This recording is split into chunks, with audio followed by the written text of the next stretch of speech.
Olá, tudo bem? Seja bem-vindo ao nosso canal. Eu sou o professor Lécio Luiz e dessa vez nós vamos falar aí sobre a fundação da igreja. Esse é o tema de hoje e daqui a pouco, então, depois da vinheta, a gente começa a bater o nosso papo.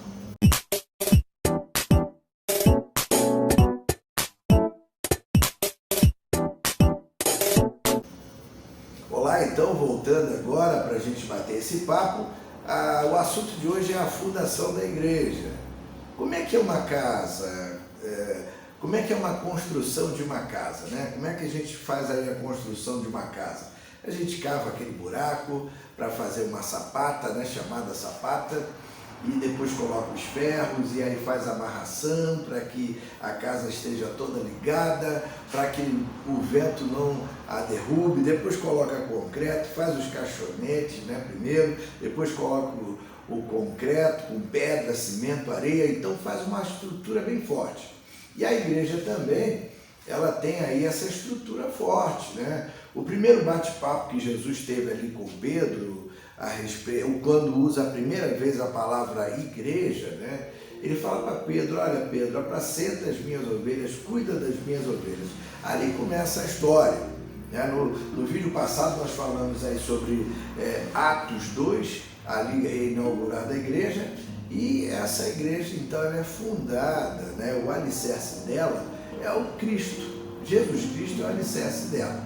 A gente vê no discurso ali do diácono Estevão, né, no capítulo 7 de Atos, ele faz um discurso maravilhoso, onde ele conta a história toda de Israel, a partir de Abraão, passa por Davi, que tinha o desejo de construir a casa de Deus, mas Deus não permite que ele construa a casa, né? Ele fala até, tem um momento que ele fala: poxa, eu moro em casa de cedro e o meu Deus está morando em tabernáculo, em tendas ainda, então vou construir aí. Ele chama o profeta Natan, conversa com Natan conversa com Deus e Deus não permite que Davi faça então o templo, porque Davi é um homem de guerra, tinha muito sangue nas suas mãos. E aí, após a morte de Davi, Salomão, então, que era um homem, um rei de paz, ele vai e constrói aí o templo para Deus, né? E no Novo Testamento a gente vê também Jesus preparando a obra e o Espírito Santo, então, começa essa construção do templo. O Espírito Santo começa esse trabalho de construção da obra, ou seja, da casa de Deus, que somos nós, tá bom? Então vamos lá. Este é o que esteve entre a congregação no deserto, com o anjo que lhe falava no Monte Sinai, e com nossos pais, o qual recebeu as palavras da vida para nos-las dar. A gente vê aí que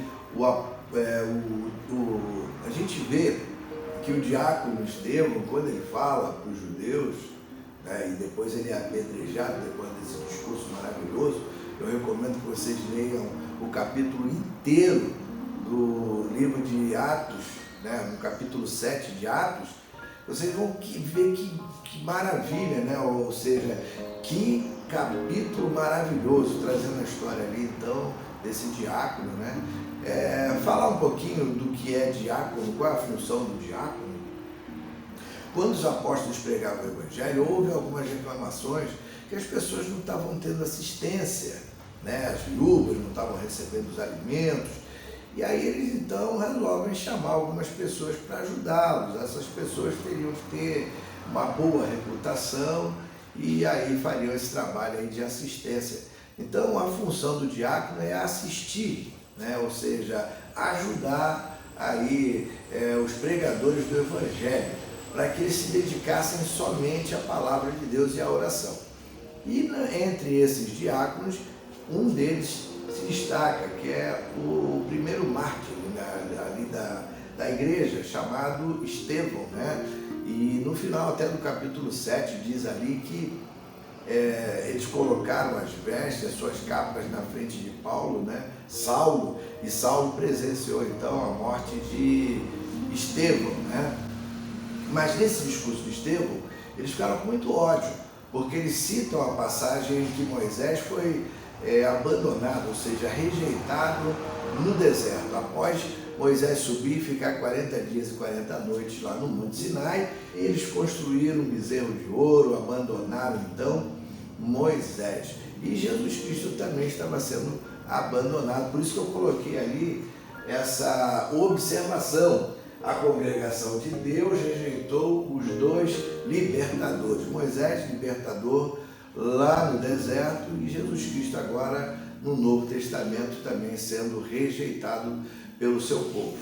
Então vamos lá, mais um versículo aí para a gente meditar. E o Senhor teu Deus te levantará um profeta do meio de ti, de teus irmãos, como eu, a ele ouvireis. Então Moisés fala aí sobre Jesus Cristo, que seria o libertador e que deveria ser ouvido lá em Deuteronômio, lá no Velho Testamento.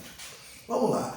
Pois também eu te digo que tu és Pedro, e sobre essa pedra edificarei a minha igreja, e as portas do inferno não prevalecerão contra ela. Ou seja, Jesus Cristo delega aí a Pedro a missão de cuidar das ovelhas, de liderar o rebanho, né? A função que hoje os pastores têm nas suas igrejas, em suas denominações, de cuidar do rebanho. Vamos lá.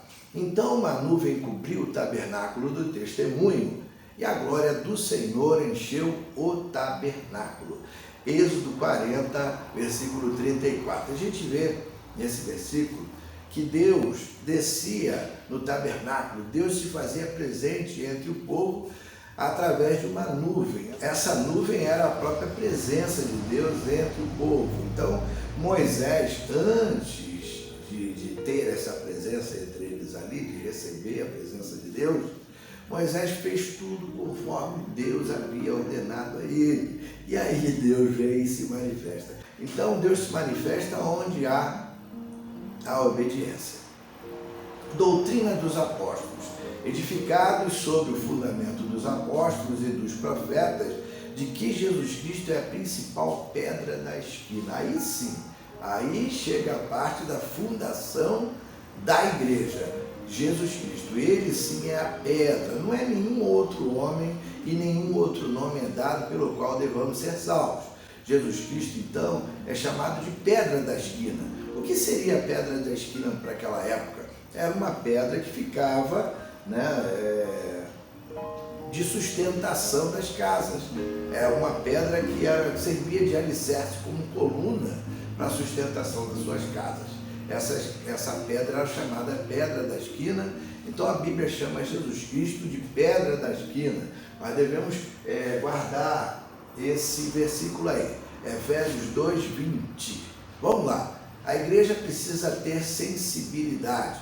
Os discípulos são apresentados por Lucas como aqueles que ensinavam e pregavam. Quando a gente fala a doutrina dos apóstolos, a gente se refere à doutrina do próprio Cristo, que os ensinou durante 3 anos, e aí então os apóstolos passam a ensinar a igreja, após a descida do Espírito Santo, como a igreja deveria se comportar, qual era o desejo de Deus para com eles. Então, a igreja que não segue a doutrina dos apóstolos não é igreja, meus irmãos? E a membresia da igreja? Agora falando dos nossos tempos agora.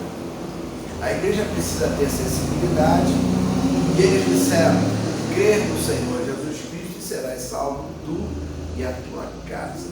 Por que eu coloquei essa parte ali? A igreja precisa ter sensibilidade.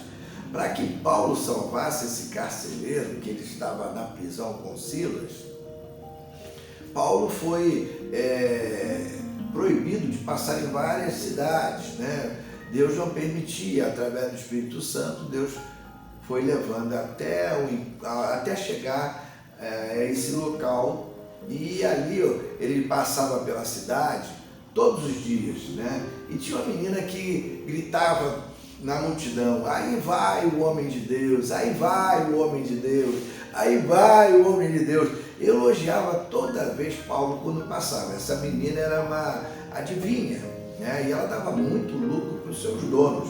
E aí Paulo chega um dia, para perto dessa menina, expulsa o demônio dela. Por isso que a gente às vezes fala assim, cuidado com os elogios, né? E aí expulsa o demônio daquela menina e ela para de dar lucro aos seus exploradores, né? Eles vendiam muitas imagens e daquela cidade, e a menina para então de dar lucro aos seus líderes ali, e aí começa a revolta do povo, acaba Paulo e Silas indo para a prisão, e na prisão, aí quando Paulo e Silas à noite oravam, cantavam, né? Houve um terremoto, as portas do cárcere se abrem, e logo depois do que aconteceu, o carcereiro chega lá no local onde eles estavam presos, no cárcere, e vê que a porta estava aberta e já ia se matando, né? Pegou a espada e ia se matando. Paulo fala para ele não fazer nada com ele mesmo, e aí esse carcereiro fala, mas o que eu tenho que fazer para ser salvo? E aí Paulo então fala para ele, olha, crê no Senhor Jesus Cristo e serás salvo, tu e a tua casa. Simples assim, meus irmãos. Agora eu trago um versículo aí no livro de Romanos, capítulo 10, 9 e 10. Esse versículo ele faz parte do plano da salvação.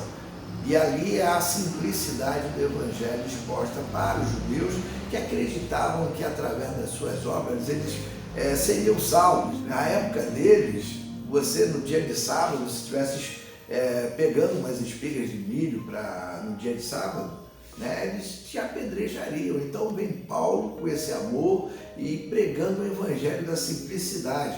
Vamos dar uma olhadinha em Romanos 10, 9 e 10, o que fala lá. Vamos lá, a saber se com a tua boca confessares ao Senhor Jesus e em teu coração creres que Deus o ressuscitou dentre os mortos, serás salvo, visto que com o coração se crê para a justiça e com a boca se faz confissão para a salvação. Essa simplicidade do evangelho. O que eu tenho que fazer para ser salvo? É isso, crer e declarar a salvação. Muitas pessoas tentam complicar o caminho da salvação, mas é isso, a salvação é pela graça. Logicamente que você vai confessar publicamente a tua fé, você vai testemunhar e vai cumprir com alguns rituais, logicamente, algumas ordenanças, mas essas ordenanças, elas não salvam. A salvação é pela graça e pela fé. Perceberam? Porque às vezes a pessoa acha que é subir a escada, pagar a promessa de joelho. Essas coisas não trazem salvação. A salvação é pela fé e ela é de graça, né? A gente vê o caso ali do filho, a gente vê o caso ali daquele mancebo de qualidade, né? Ele fala para Jesus, olha, o que eu tenho que fazer para ser salvo? Jesus conhecia o coração dele. E aí Jesus fala para ele, sabia que ele era rico, né? E Jesus fala para ele, vende tudo que você tem e dá aos pobres. E aí, logicamente, ele virou as costas, porque Jesus conhecia o coração dele, sabia que o Deus dele era a riqueza. Mas antes de Jesus falar para ele, vende tudo, ele ainda fala para Jesus, olha, eu sigo teus mandamentos, né? Cumpro todos eles. E ele achou que ele era uma pessoa boa por cumprir todas as tradições judaicas. E aí Jesus Cristo fala para ele, vai lá, então vende tudo que tem, dá aos pobres e me segue. Aí aquele jovem mancebo, jovem rico, vira as costas para Jesus e vai embora. Aonde está o teu tesouro, ali está o teu coração, já diz a palavra de Deus. Continuando aqui, louvando a Deus e tendo a simpatia de todo o povo, e o Senhor lhe acrescentava diariamente os que iam sendo salvos. Já dizia aí o presbítero Ebenezer de nossa igreja, nós somos uma igreja simpática. Essa igreja, ela era simpática, eles estavam sempre juntos, comendo juntos, né? Tinha algo em comum, vendiam as suas propriedades e distribuíam entre eles, então não faltava nada para ninguém, né? E aí, com essa simpatia, ela ia crescendo diariamente. A igreja e a sua missão. A gente vai chegando aí no finalzinho desse bate-papo e depois a gente vai trazer esse tema aí para outros debates. Agora a gente vai agradecer a você por ter participado do nosso vídeo, participado da nossa aula não, né? Dessa mediação, desse bate-papo sobre as coisas de Deus. Muito obrigado, continue com a gente e logo a gente vem aí com esse novo tema, a igreja e a sua missão. Deus te abençoe, te guarde, te dê a paz e faça resplandecer o seu rosto sobre ti. Até o próximo vídeo, Deus abençoe e amém. Fui, tchau, tchau.